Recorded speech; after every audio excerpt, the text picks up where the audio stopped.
에베소서 3장 말씀은 분량이 좀 많은 듯 하지만 복음의 부요함이라는 주제를 가지고 좀 말씀을 같이 나누고 싶습니다. 복음의 부요함, 복음으로 우리 인생들이 부요함을 누릴 수 있는가 하는 거죠. 예를 들어서 복음이라고 했을 때 이 복음이라고 하는 것은 누구에게든지 기쁜 소식이 되어야 하는 거죠. 그런데 어떤 소식은 한쪽은 대단히 기쁜데 한쪽은 큰 슬픔이 되는 경우가 있을 수 있겠죠. 그런 것들을 우리는 복음이다, 특별히 성경에서 말하는 복음이다, 이렇게 말하지 않는다라고 하는 거죠. 복음이라고 하는 것은 이 땅에 있는 모든 인생들이 들어서 인간의 궁극적인 문제를 해결함 받는 그것을 성경에서는 복음이라 이렇게 말하고 있는 거죠. 그리고 8절 하반절의 말씀처럼 이 복음의 부요함은 말로 다 표현하기 힘들 만큼 크고도 놀랍습니다. 이렇게 복음의 그 위대함에 대해서 말씀하고 있습니다. 그러니까 예수 그리스도의 십자가의 복음을 듣고 우리가 기쁨을 누릴 수 있는가? 그것이 우리의 삶 속에서 하나님의 크신 은혜로 이 땅에 있는 그 어떠한 것보다도 귀중한 기쁨의 근원이 될 수 있다라고 하는 하나님의 비밀스러운 계시의 말씀이 내 영혼 깊숙한 곳에서 하나님의 진리로 비밀의 진리의 말씀으로 밝히 드러나서 내가 거기서 영적인 자유함과 기쁨을 누릴 수 있는 것, 그것을 아마도 복음의 부요함이다 이렇게 말했을 것이라고 여겨집니다. 사도 바울은 이 복음의 부요함에 대해서 1절에 이렇게 말을 하고 있어요. 나 바울은 예수 그리스도의 종으로 이방인 여러분을 위해 감옥에 갇혀 있습니다. 이렇게 감옥에 갇혀 있는 것을 서두로 말씀하고 있거든요. 아마도 61년경 예수님이 탄생하신 이후 61년경, 그러니까 예수님이 승천하신 이후에 약 한 30년 정도 되겠죠. 30년경쯤에 사도 바울이 로마에 도착을 하였고 아마도 62년경쯤에 다음 해에 에베소서, 빌립보서, 빌레몬서 이거를 아마 쓴 것으로 여겨집니다. 그런데 그 중에 하나인 에베소서, 이 에베소서를 비롯해서 빌립보서, 빌레몬서, 빌립보서 이 네 가지의 서신을 사도 바울이 옥중서신이라고 하는데 이것은 로마의 감옥에 갇혔을 때 흩어져 있는 성도들을 향하여 위로의 말과 복음의 견고히 쓰라는 그러한 당부의 편지의 글이, 그리고 그 글 중에 하나가 에베소서라고 하는 거죠. 그러니까 현실적으로 사도 바울은 그리스도의 복음을 전하다가 로마의 감옥에 갇히게 된 거죠. 그러면서도 자기 자신은 복음의 부요함에 대해서 말씀을 하고 있는 거죠. 차디찬 감옥에 있지만 그 감옥을 뛰어넘을 수 있는 것, 그것을 사도 바울은 복음이라 이렇게 말하고 복음의 부요함을 감옥 속에서도 누릴 수 있다.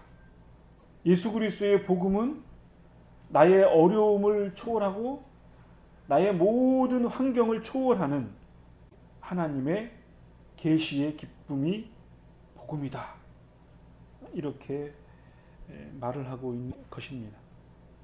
뿐만 아니라 2절에는 여러분도 분명히 알고 있듯이 하나님께서는 여러분에게 은혜를 나타내시려고 내게 이 일을 맡겼다. 이렇게 말씀하고 있어요. 복음을 전하다가 감옥에 있지만 그럼에도 불구하고 복음을 말하지 않으면 안 되는 멈출 수 없는 복음. 그것이 기쁨이죠. 감옥에서조차라도 전하지 않고는 견딜 수 없는 기쁨. 그리고 그것을 오늘 주제의 말씀처럼 복음의 부요함, 기쁨이 넘쳐서 내가 그것으로 만족할 수 있는 것, 자족하는 것, 그러한 복음의 부요함, 위대한 하나님의 뜻이라고 여겨집니다. 그렇다면 우리에게는 이제 두 가지의 문제가 있다고 여겨집니다. 첫 번째로는 그 위대한 복음의 부요함을 사도 바울처럼 감옥에 있을지라도, 때로는 감옥은 아니지만 어려운 환경에 있을지라도 그 복음의 부요함으로 이 현실을 초월할 수 있는 그러한 복음의 부요함을 우리의 삶 속에서 누릴 수 있는가 하는 거죠. 그리고 결론적이지만 우리는 그러한 복음의 부요함을 누리는 성도의 삶을 살기를 간절히 바라는 것입니다. 두 번째로는 뭐냐면, 그렇다면 현실을 뛰어넘는 이 계시의 말씀, 복음의 부요함, 이것은 어디서 온 것인가? 그것을 사도 바울은 뭐라 그랬냐면, 예언과 선지자의 글, 그리고 그 예언된 구약의 말씀이 성령의 깨우치심으로 우리에게 예수 그리스도의 복음을 깨닫게 해줬다. 그렇게 원론적으로 말하면서 사도 바울이 자기 자신이 경험한 것을 말하죠. 3절에는 이렇게 말씀합니다. 전에 내가 편지에도 간단히 말했듯이 하나님께서는 내게 계시로 비밀스러운 계획을 알려주셨습니다. 그것을 자세히 읽어보면 당신들도 이 계시의 위대함이 무엇인지를 깨달을 수 있을 것입니다. 이렇게 확증을 하고 있는데, 이 계시의 비밀이 무엇일까? 가장 강력한 것은 사도행전 9장에 있는 다메섹 도상에서 그리스도께서 사도 바울에게 나타나신, 그래서 환상인지 그 초자연적인 능력인지 아니면 사도 바울이 영적인 깊은 깨달음인지는 알 수 없으나 어쨌든 찬란한 빛과 함께 사도 바울에게 나타나셔서 내가 핍박하는 예수다. 내가 너를 이방인의 사도로 너를 택하겠다. 이 예수님의 음성을 듣고 사도 바울이 회심을 하죠. 사도로 그 예수 그리스도의 부르심을 받아들이고 복음을 증거하는, 그리고 다시 구약의 말씀과 당대의 모든 학문들을 통해서 예수 그리스도를 다시 유심히 보니까 구약 성경의 유대인들이 그렇게 대망했던 메시아, 그분이 다메섹 도상에서 나에게 찾아왔던 그 비밀의 계시의 말씀, 신비로운 진리의 말씀이 자기 자신에게 나타나게 되어졌다라고 하는 것을 확신하게 된 거죠. 그리고 그 이후부터는 그의 삶이 180도 변해서 전에는 예수 믿는 사람들을 핍박하던 사람이 그리스도의 복음을 전하는 일에 진리의 말씀, 계시의 말씀을 가지고 선지자의 말씀, 그 구약의 말씀을 가지고 그리스도를 확증하는, 유대인이든 헬라인이든 만나는 사람들마다 그리스도를 확증하는 완전히 변화되어진 복음의 부유함으로 가득 찬 그 사도 바울의 생애가 되었다라고 하는 거죠. 그리고 더 나아가서 유대인뿐만 아니라 이방인들에게까지 복음이 증거되어지는, 유대인을 뛰어넘는 더 크신, 온 인류를 향하신 하나님의 계시의 말씀, 진리의 말씀이 이방인들에게 전했더니 그들도 예수 그리스도의 말씀을 듣고 그리스도를 믿고 순종하는 역사가 나타났다 라고 하는 것을 사도 바울이 간증하고 있는 거죠. 그리고 급기야는 로마의 감옥에 갇히게 된 거죠. 다음으로 살펴볼 것은, 그러면 이 계시의 비밀이 어느 정도의 위대함인가? 고린도전서 2장 6절의 말씀에 이렇게 말씀하고 있습니다. 이는 이 세상의 지혜가 아니요 또 이 세상이 없어질 관원의 지혜가 아니요. 7절 말씀에는 우리가 말하는 지혜는 하나님의 비밀 가운데 있는 지혜입니다. 이것은 감추었던 것이며 하나님께서 우리의 영광을 위해 창조 전에 미리 정하신 지혜입니다.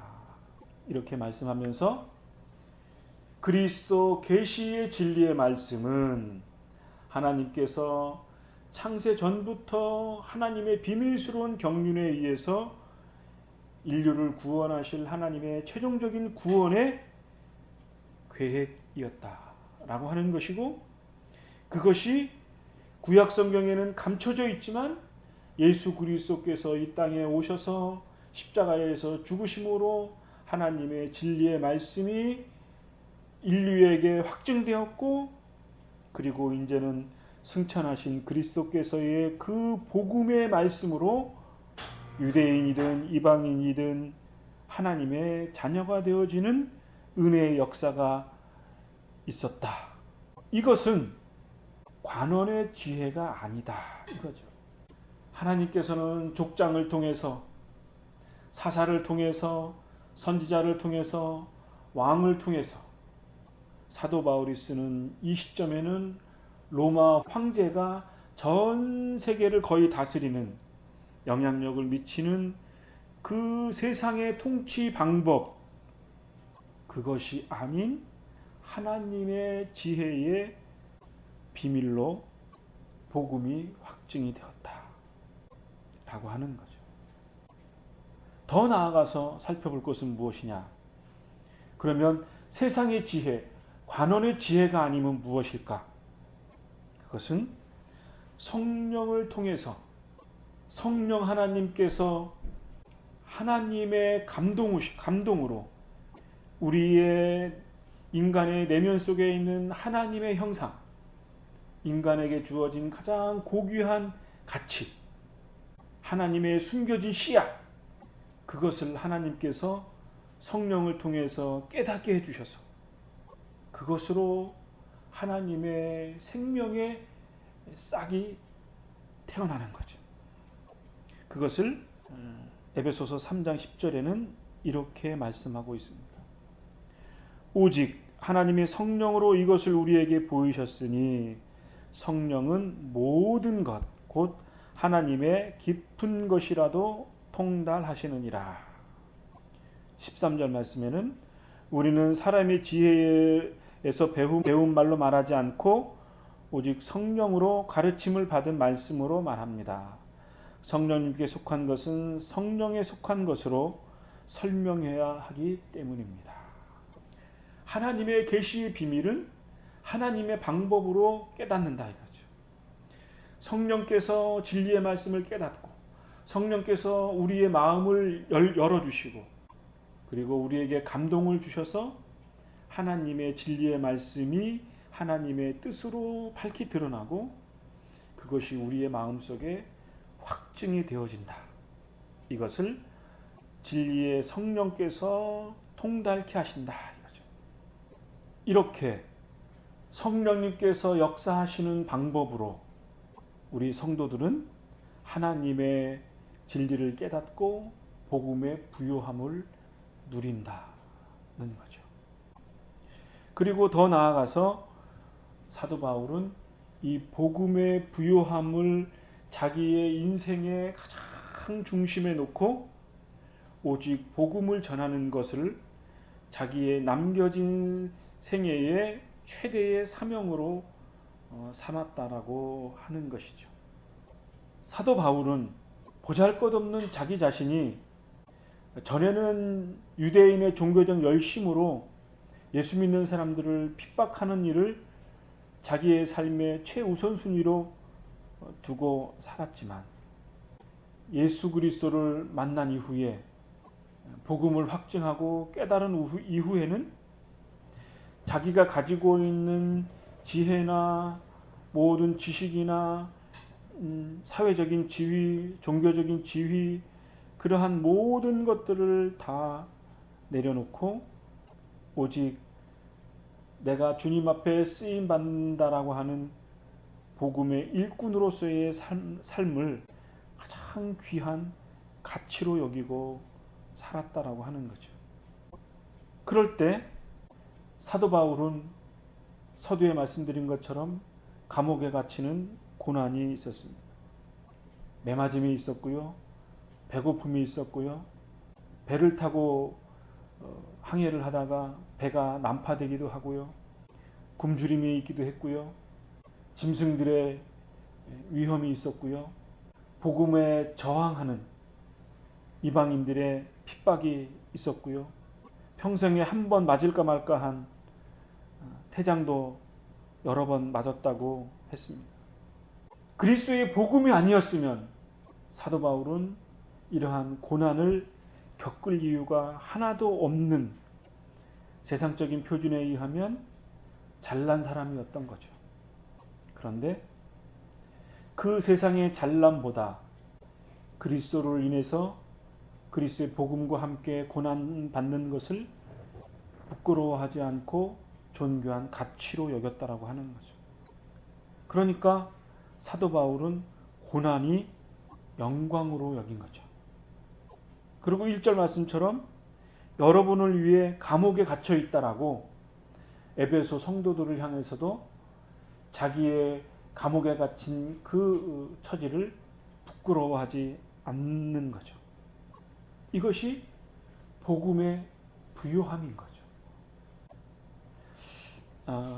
이러한 면을 볼 때 이 시대를 살아가는 우리들도 대단히 어렵고 힘든 삶의 연속인 것은 분명하죠. 북한에서는 고난의 행군이다.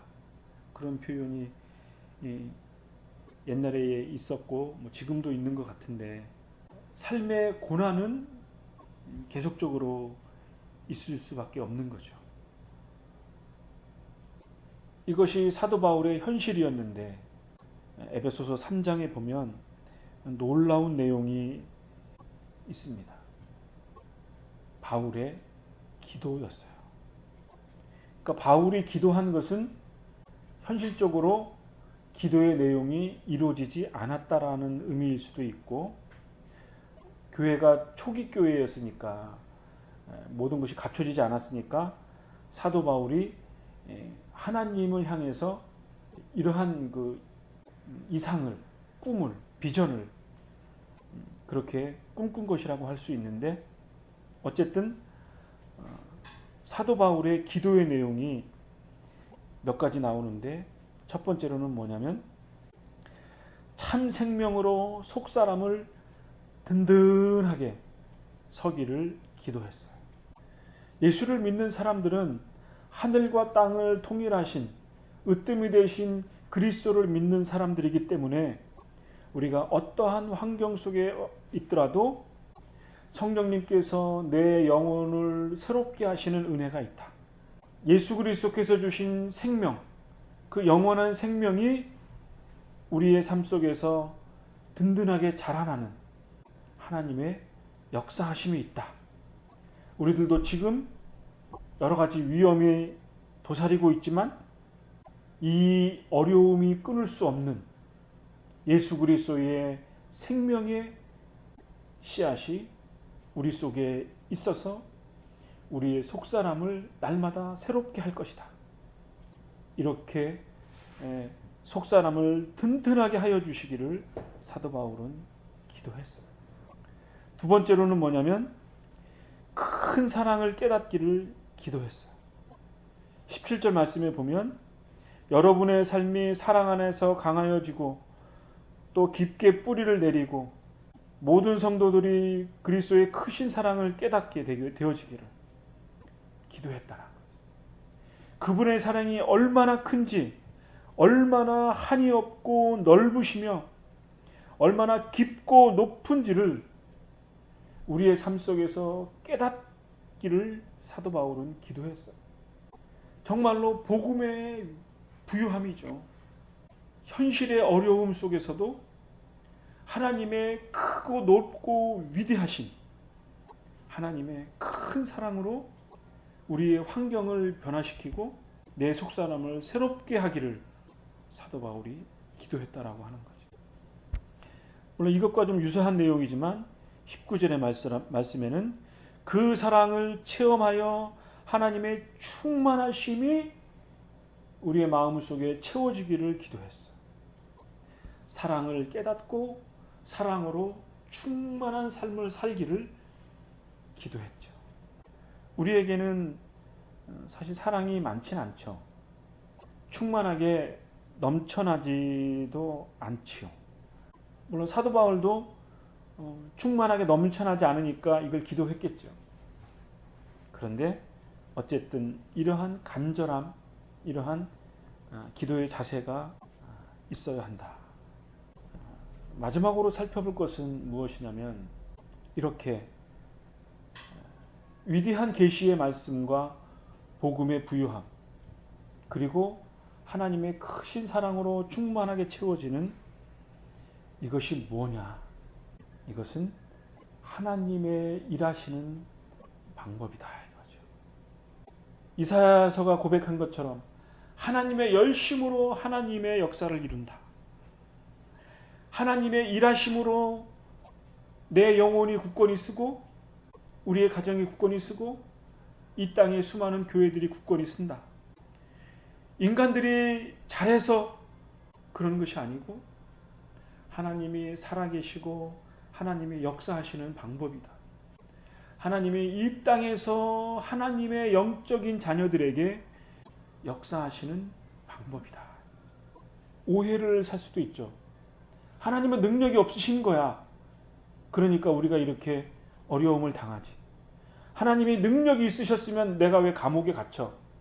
이렇게 생각할 수 있는데 그러한 모든 일련의 것들도 하나님의 일하심이다. 이거죠.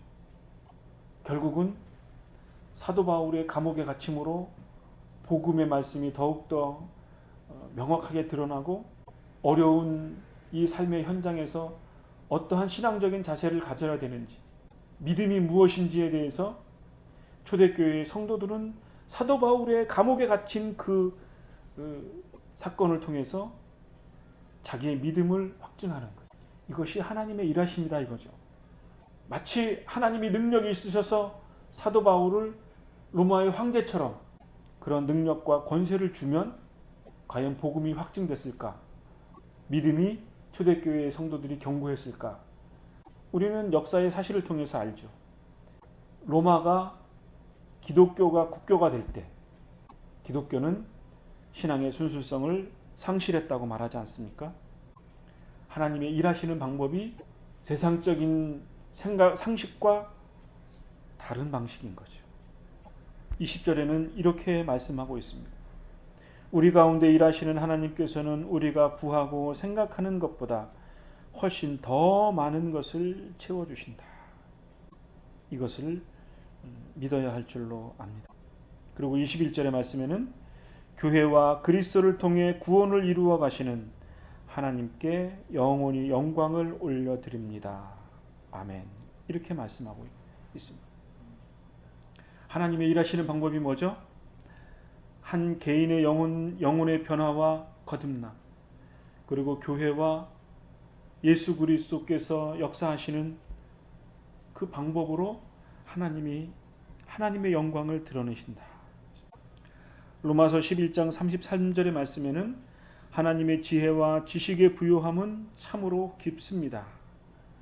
이렇게 말씀하면서 36절에는 이 모든 것이 하나님께로부터 나왔고 하나님의 보살핌으로 보존되며 하나님의 영광을 위해 존재하기 때문입니다. 라고 쉬운 성경이 말씀하고 있습니다. 하나님의 모든 지혜와 지식의 부요함이 참 깊기 때문에 하나님은 그 방법으로 성령 하나님의 역사하심으로 하나님은 일하신다. 그 가운데 우리는 그 하나님의 일하시는 부요함을 우리가 지금 누리고 있는 것이다. 이 변하지 아니하는 복음의 위대함, 복음의 부요함, 그것을 우리가 믿음으로 받고 에베소서의 말씀을 예수 그리스도의 진리의 교훈으로 받고 우리의 남은 생애를 그것으로 채우는, 하나님의 일하심 앞에 내어 맡기는, 그리고 묵묵히 그 성령께서 우리에게 깨우쳐 주시며 인도하시는 대로 순종하며 살아가는 그런 또 다른 하나님의 일하심과 하나님의 부요하심을 우리의 삶 속에서 누리며 살아가는 저와 여러분들이 되어지기를 간절히 소원합니다. 기도하겠습니다.